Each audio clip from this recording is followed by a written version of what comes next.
नमस्कार, मैं हूं अंकुर और आप देख रहे हैं सत्यहिंदी.com। सत्य हिंदी का एंड्रॉइड ऐप आ चुका है। उसको डाउनलोड करने के लिए आप इस वीडियो के डिस्क्रिप्शन में जा सकते हैं। वहां पे आपको एक लिंक मिलेगा जहां से आप ऐप को डाउनलोड कर सकते हैं। इसके अलावा इस ऐप को आप गूगल प्ले स्टोर से भी डाउनलोड कर सकते हैं।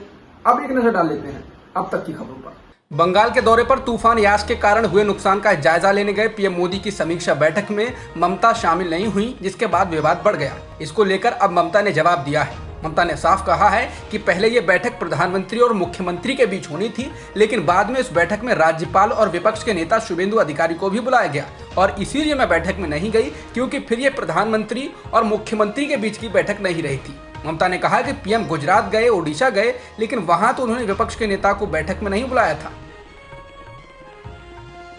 ममता बनर्जी ने कहा कि बीजेपी अपनी हार को पचा नहीं पा रही है, इसलिए बदले की राजनीति कर रही है। ममता ने कहा कि हमें प्रचंड जीत मिली है, इसलिए आप ऐसा व्यवहार कर रहे हैं। आपने सब कुछ करने की कोशिश की और हार गए। हमारे साथ हर दिन झगड़ा क्यों कर रहे हैं? ममता ने कहा कि प्रधानमंत्री और गृह मंत्रालय के कार्यालय की ओर से एक अभियान के तहत उनको बदनाम करने की कोशिश की गई। ममता ने 30 मिनट देरी से पहुंचने को लेकर कहा कि एटीसी ने प्रधानमंत्री का हेलीकॉप्टर उतरने की वजह से मुझे 20 मिनट की देरी से सागर द्वीप से कलाईकुंडा के लिए रवाना होने को कहा था और बाद में भी कलाईकुंडा में भी करीब 15 मिनट बाद हेलीकॉप्टर उतरने की अनुमति मिली। तब तक प्रधानमंत्री पहुंच चुके थे। पश्चिम बंगाल और केंद्र सरकार के बीच तनाव बढ़ता जा रहा है और मुख्यमंत्री ममता बनर्जी ने पीछे हटने के बजाय प्रधानमंत्री पर तीखा हमला किया। उन्होंने मुख्य सचिव अलापन बंदोपाध्याय को वापस बुलाए जाने के फैसले का विरोध करते हुए इसे रद्द करने की मांग की और कहा कि राज्य सरकार से पूछे बगैर उनके मुख्य सचिव का तबादला नहीं किया जा सकता। उन्होंने कहा कि पिछले दिनों ही मुख्य सचिव का कार्यकाल 3 महीने के लिए बढ़ाया गया था, ऐसे में उनके तबादले की क्या वजह हो सकती है। उन्होंने सवाल किया कि क्या ये तबादला इसलिए किया गया है कि मुख्य सचिव बंगाली हैं। इसके साथ ही मुख्यमंत्री ने केंद्र से अपील की कि वह इस पर पुनर्विचार करें। प्राइवेसी और सोशल मीडिया की नई गाइडलाइंस को लेकर इलेक्ट्रॉनिक और सूचना प्रौद्योगिकी मंत्री रविशंकर प्रसाद ने कहा है, ये दिशा निर्देश अचानक नहीं सामने आए हैं। इनको लेकर अदालत के आदेश थे और संसदीय समितियों ने इस मुद्दे पर विचार विमर्श किया है। इसके साथ ही उन्होंने नागरिकों की निजता को लेकर कहा कि गोपनीयता के प्रति हमारी प्रतिबद्धता अभेद्य है।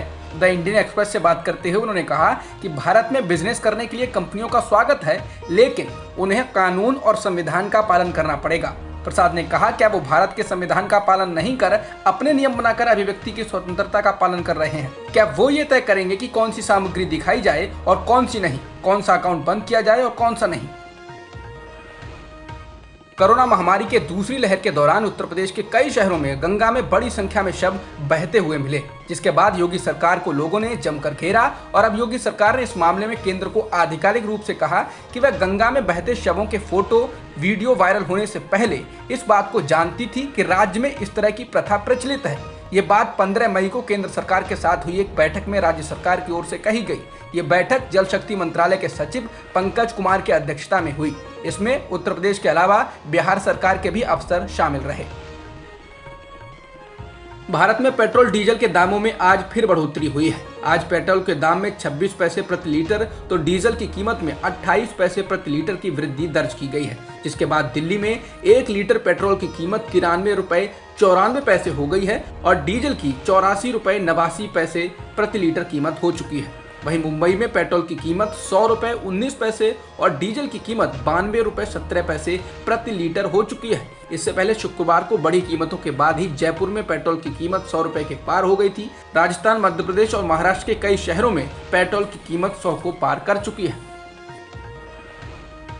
केंद्र सरकार ने 3 पड़ोसी देशों अफगानिस्तान, बांग्लादेश और पाकिस्तान से भारत आए गैर मुस्लिम शरणार्थियों से कहा है कि वे भारत की नागरिकता लेने के लिए आवेदन दें।